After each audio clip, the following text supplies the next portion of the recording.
Pecha Kucha 223 20-hour Akuma Part 2.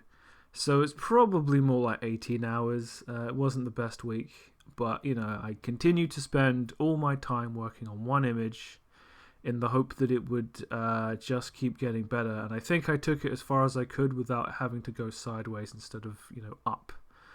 So I started the week knowing, really the easiest thing to work on is the background. I just, had this arbitrary image of kind of a dilapidated temple that was good enough for me. So that's what I was kind of using for the background. And it was just like, let's just try and get some more texture. Can I make the green look mossy? And it's such a weird thing because I spent almost the entire week working on the background bit by bit. So here there's a boulder in the right under the big tree. I'm kind of just airbrushing some shade in this kind of general section of the image. Again, it's all iterative. I'm trying to build it up bit by bit. There's a broken spear sticking out of a tree in the other tree. I'm just trying to make that a little bit more 3D using airbrushing, and also trying to increase the fidelity of the trees as well. I should have probably referenced some trees or really gone to town with the texture. And speaking of textures, I got just whatever was in Clip Studio Paint, some kind of spray thing to kind of add texture to the background, the rocks. It's like some kind of airbrush droplet thing. All of this is going on in the background. The lighting's supposed to be quite extreme because it's coming from the fireball in the foreground. I won't lie, it does make me feel maybe it's not the best use of my time, but this is why I don't do these things typically.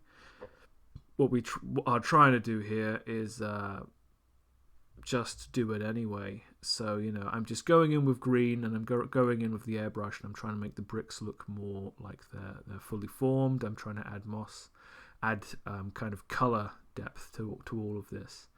I don't expect anyone to look at the background, but when they're glancing at it, I don't want it to be so half-assed that they kind of go, hey, there's a disparity between Akuma and where he is.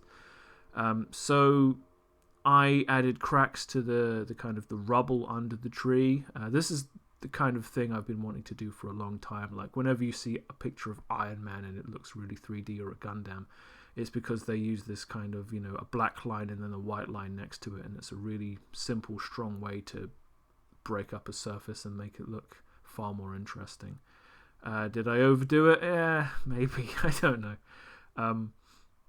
So I've come in with the texture brush again, and I'm just trying to give form to these random shapes that I've never really, considered. Eventually I get sick of that, so I actually decide, let's look at Akuma. Let's try and build up his muscle mass. Let's make him a little bit more 3D. I'm not going to go grab a skin texture or anything. I'm still not sure if the gi texture works, but it's there, and I'm not going to take it out. So at this point, I'm starting to address his lighting. And there's a lot of ways to do this digitally, but I am just actually picking a brighter, like a little bit of a pink red to just, lighten up his red hair. And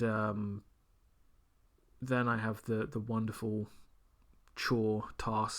privilege of looking at his rope belt and thinking, am I going to bother to reference actual rope and detail his entire belt so that it actually maybe looks like it's really rope? And I kind of ummed and I did a little bit of it, but I think I was happy to just kind of thicken it up a bit, double down on the general shape. It's not like anyone's going to look, and it's not like I'm going to magically get a rope brush, some kind of vector generating brush that fills, all the details in for me. But I did try to put as much time into it as I could, and with, the rope gauntlets he kind of wears, because they're going to be close to the fireball, I kind of made the dark bits light to kind of break up the idea that it's all been drawn with like a black pencil, because it was originally. And then I moved to his face, and I'm still just trying to establish the lighting for the fireball, which is going to, hit him from the side. I've done a little bit of work on his teeth, but I'm not really looking to go to town on them.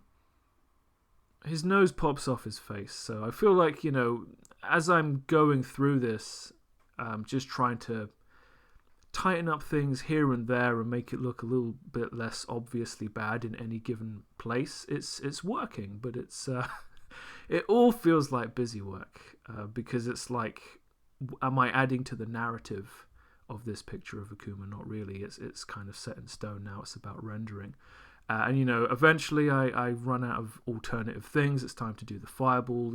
All throughout all of this, I'm looking at Google, just trying to keep myself heading in the right direction. It's not that it needs to be 100% authentic, but I don't want Akuma shooting a pink fireball because I can't remember what bloody color his fireballs are. So I come in with the airbrush. Makes it really easy to do lighting. I'm using like a Dodge Glow layer, which really makes things pop. It's so simple.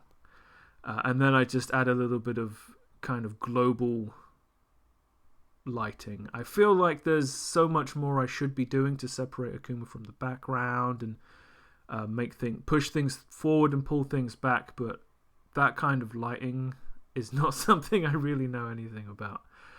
So this is where I started. In the middle is where I was at the start of this week, and on the right is where I am now. I don't want to say I'm happy with what's on the left and what's on the right, because that's bullshit. I think this has gone pretty fucking well, but it was also 2 weeks, and in 2 weeks I could have done another part of that Smiley show. And I suppose I should be happy that I didn't do that. It's been an interesting learning experience. I'm glad I went on the journey with Akuma. I'll put this on my Tumblr somewhere, link in the description. ColtCougar.tumblr. It's not rocket science.